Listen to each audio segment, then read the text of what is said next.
PPF account, इसके बारे में अक्सर आपने आसपास लोगों को बात करते हुए सुना होगा। यह भारत सरकार द्वारा शुरू की गई एक लोकप्रिय दीर्घकालिक निवेश योजना है। आकर्षक ब्याज दरें इसको आम आदमियों के बीच लोकप्रिय बनाती हैं। स्थिर रिटर्न की तलाश कर रहे व्यक्तियों के लिए पीपीएफ योजना एक सुरक्षित निवेश विकल्प मानी जाती है। आज मतलब की खबर में हम इसी के बारे में बताने जा रहे हैं। तो आइए जानते हैं कि कैसे खोल सकते हैं पीपीएफ अकाउंट और क्या है इसके नियम और फायदे। नमस्कार, मेरा नाम है मार्तंड सिंह और आप देख रहे हैं डेली लाइन। पीपीएफ का full form public provident fund है। पीपीएफ एक छोटी बचत योजना है। पीपीएफ को ट्रिपल टैक्स बेनिफिट वाली स्कीम भी कहा जाता है। इसमें आपको गारंटीड और टैक्स फ्री रिटर्न मिलता है। साथ में इनकम टैक्स में भी छूट मिलती है। शानदार रिटर्न और टैक्स छूट के चलते ये हर किसी का फेवरेट बनता जा रहा है। इसके तहत जो प्रिंसिपल अमाउंट निवेश किया जाता है उस पर 80C के तहत टैक्स नहीं लगता है। वही इस पर ब्याज मिलता है, वह भी सेक्शन 10 के तहत टैक्स के दायरे से बाहर रहता है।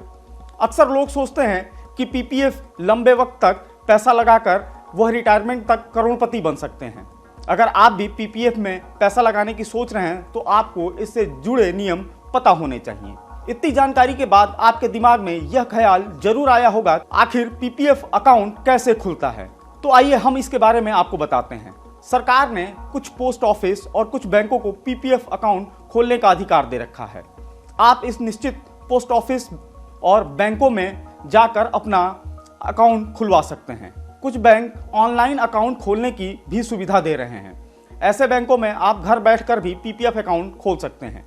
पीपीएफ के आवेदन फॉर्म ए में नॉमिनी का कोई कॉलम नहीं होता है, इसलिए किसी को नॉमिनी बनाना हो तो अकाउंट खोलते वक्त फॉर्म ई जरूर भरें।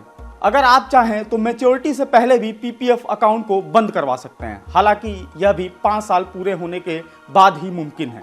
साथ ही आप कुछ खास शर्तों के साथ इसे बंद भी करवा सकते हैं। समय से पहले पीपीएफ बंद कराने और पैसे निकालने के लिए शर्त है कि पैसों का इस्तेमाल किसी जानलेवा बीमारी के लिए होना चाहिए। यह अकाउंट होल्डर, उसके पार्टनर, बच्चे या फिर माता पिता के इलाज के लिए निकाला जा सकता है। साथ ही आपको मेडिकल अथॉरिटी से भी जरूरी परमिशन लेना होगा। पिछले कुछ दशकों से अगर बात करें तो पीपीएफ कई निवेशकों के लिए निवेश का पसंदीदा साधन बना हुआ है। इसकी सबसे बड़ी वजह यह है कि पीपीएफ अकाउंट में निवेश में मिलने वाले इसके फायदे।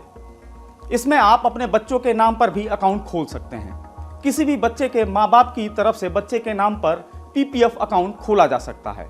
अगर कोई दादा दादी या नाना नानी अपने नाती पोतों का पीपीएफ अकाउंट खोलना चाहे तो वह नहीं खोल सकते। बच्चों के नाम पर अकाउंट सिर्फ माता पिता ही खुलवा सकते हैं। पीपीएफ का सबसे बड़ा फायदा 15 साल का लॉक इन पीरियड है। जैसे ही आपका बच्चा एडल्ट होगा, अकाउंट का ऑपरेशन उसके हाथ में चला जाएगा, यानी पैसे जमा करने या निकालने के लिए उसके सिग्नेचर की जरूरत होगी। इस तरह उसके पास यह आज़ादी होगी कि अकाउंट को बंद करना है या इसे आगे जारी रखना है।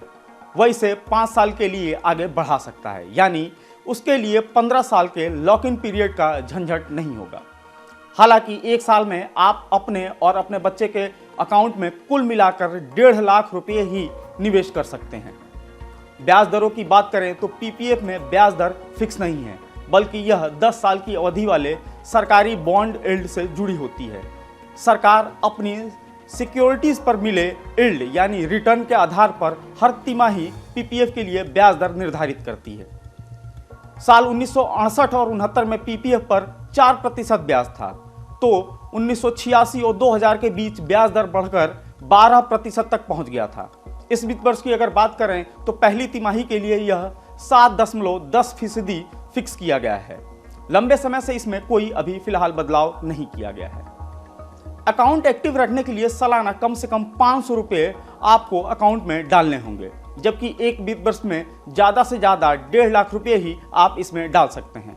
अगर आपने अपने और अपने बच्चों के नाम पर भी अकाउंट खोल रखे हैं तो सारे अकाउंट मिलाकर अधिकतम निवेश की जो राशि है वो 1.5 लाख रुपये ही रहेगी। अगर आपने 1.5 लाख रुपये की वार्षिक सीमा से ज़्यादा रकम पीपीएफ अकाउंट में डाली तो अतिरिक्त रकम पर ब्याज नहीं मिलेगा और ना ही इस पर सेक्शन 80C के तहत टैक्स में छूट ले पाएंगे।